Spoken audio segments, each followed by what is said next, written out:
আসসালামু আলাইকুম। MS engineering learning চ্যানেলের পক্ষ থেকে সকলকে জানাই আন্তরিক সালাম ও শুভেচ্ছা।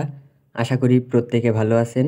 চলে আসলাম আমাদের আজকের video fundamental of electric circuit বইয়ের এসি সার্কিটের প্র্যাকটিস প্রবলেম 11.16 ম্যাথটির সমাধান নিয়ে। ম্যাথটিতে আমাদের ওয়াটমিটার রিডিং বের করতে বলছে। একটি সার্কিট দেওয়া আছে, সার্কিট থেকে ওয়াটমিটার রিডিং বের করতে বলছে। চলুন দেখে নিই কীভাবে আমরা ম্যাথটি সহজে সমাধান করতে পারবো। আমরা জানি ওয়াটমিটারে আমরা আগের ভিডিওতে দেখেছি ওয়াটমিটারে দুইটা কয়েল থাকে, একটি কারেন্ট কয়েল এবং একটি ভোল্টেজ কয়েল। উপরের যে কয়েলটা এটা হচ্ছে কারেন্ট কয়েল এবং নিচের যে কয়েলটা এটা voltage coil. Current coil current পরিমাপ করে এবং ভোল্টেজ কয়েল ভোল্টেজ পরিমাপ করে। তো আমরা এখানে যদি লক্ষ্য করি কারেন্ট কয়েলের ক্ষেত্রে সার্কিটের টোটাল কারেন্টই হবে কারেন্ট কয়েলের কারেন্ট, এবং ভোল্টেজ মিটারের ক্ষেত্রে যদি লক্ষ্য করি ভোল্টেজ মিটারের এক প্রান্ত এখানে এবং অপর প্রান্ত নিচে সংযুক্ত আছে। এখন যদি আমরা সার্কিটের দিকে ভালো করে লক্ষ্য করি তাহলে কিন্তু আমরা দেখতে পাই এই যে টোটাল সাপ্লাই ভোল্টেজ, এই ভোল্টেজটাই হবে কিন্তু ভোল্টেজ কয়েলের ভোল্টেজ। কারণ এই ভোল্টেজ সাপ্লাইড ভোল্টেজ এবং ভোল্টেজ কয়েলের মাঝে কিন্তু কোনো এলিমেন্ট নেই যে ভোল্টেজ ড্রপ হবে। সেই হিসেবে আমরা এই সাপ্লাই ভোল্টেজটাকেই ভোল্টেজ কয়েলের ভোল্টেজ বলতে পারি। তাহলে আমাদের কাজ হচ্ছে কারেন্ট কয়েলের কারেন্টটা যদি বের করতে পারি তাহলে ভোল্টেজ কয়েলের ভোল্টেজ অলরেডি আমরা খুঁজে পেয়েছি, তাহলে আমরা ওয়াটমিটার রিডিং সহজে বের করতে পারবো। তো এখন কিভাবে কারেন্ট কয়েলের কারেন্ট পরিমাপ করব? আমাদের সার্কিটের টোটাল ভোল্টেজ জানি, এখন যদি সার্কিটের টোটাল ইম্পিডেন্সটা বের করতে পারি তাহলে কিন্তু আমরা I = V/Z এই ফর্মুলা ইউজ করে আমরা কারেন্ট কয়েলের কারেন্ট পরিমাপ করতে পারি। তো আমরা এর জন্য সার্কিটের টোটাল ইম্পিডেন্স বের করব। তো আমরা এখন লিখি হেয়ার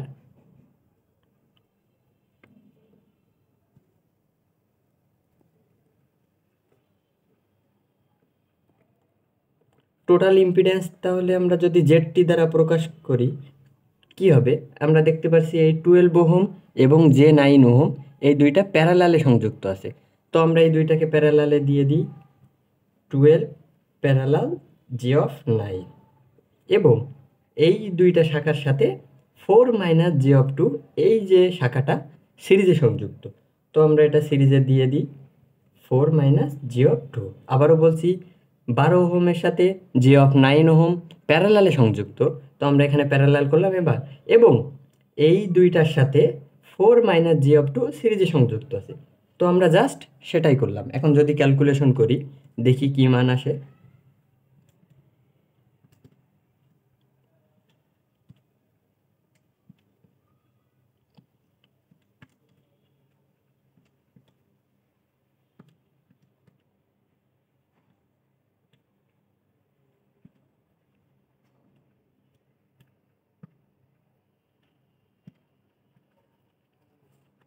আমাদের টোটাল ইম্পিডেন্স কিন্তু বের হয়ে গেছে 8.32 প্লাস J3.76। আমরা টোটাল ইম্পিডেন্স পেয়ে গেলাম, টোটাল ভোল্টেজ জানি। তাহলে আমরা IRMS কীভাবে করব? I = V/Z এই ফর্মুলা ইউজ করে আমরা কারেন্ট কয়েলের কারেন্ট পরিমাপ করব। তাহলে লিখব IRMS = V/RMS/ZT।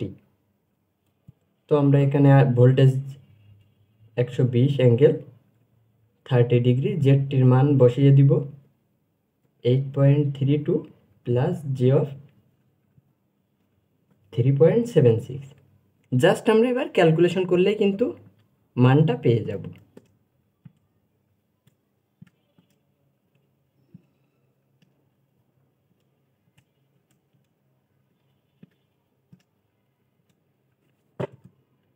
আমরা কারেন্ট কয়েলের কারেন্ট পেলাম 9.13∠24.32 অ্যাম্পিয়ার।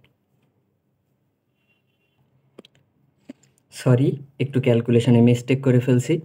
যদি ক্যালকুলেশন করি তাহলে আমাদের মান আসছে 13.14 অ্যাঙ্গেল 5.68 অ্যাম্পিয়ার। তাহলে আমরা কারেন্ট কয়েলের কারেন্ট পেয়ে গেলাম। তাহলে এখানে আমরা ভোল্টেজ কয়েলের ভোল্টেজ কি লিখতে পারি?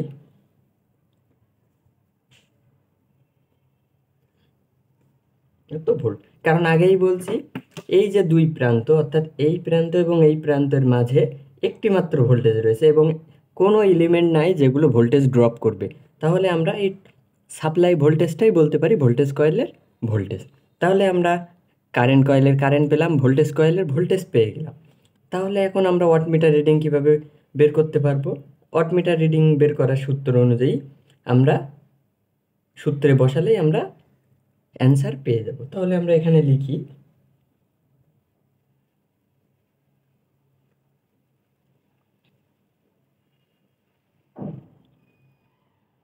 Wattmeter reading PW equals to কি লিখবো? VRMS into IRMS cos theta B minus theta I.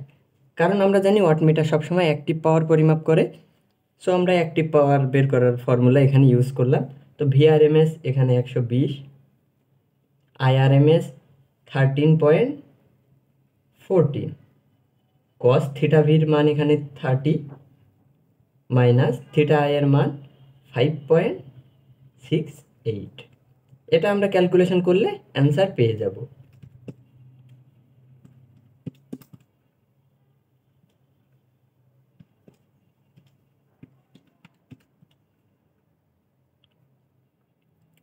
$1436.87 watt.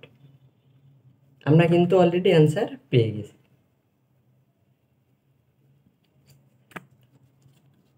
ম্যাথটি কিন্তু আমরা সহজেই অ্যান্সার করতে পারছি, কারণ আমাদের এখানে ভোল্টেজ কয়েলের ভোল্টেজ বের করার কোনো প্রয়োজন হয়নি, কারণ এই যে সাপ্লাই ভোল্টেজটাই হয়েছে আমাদের ভোল্টেজ কয়েলের ভোল্টেজ। তো আমরা যদি আবারও দেখি ম্যাথটিতে কী করলাম, ম্যাথটিতে ওয়াটমিটার রিডিং বের করতে বলছে।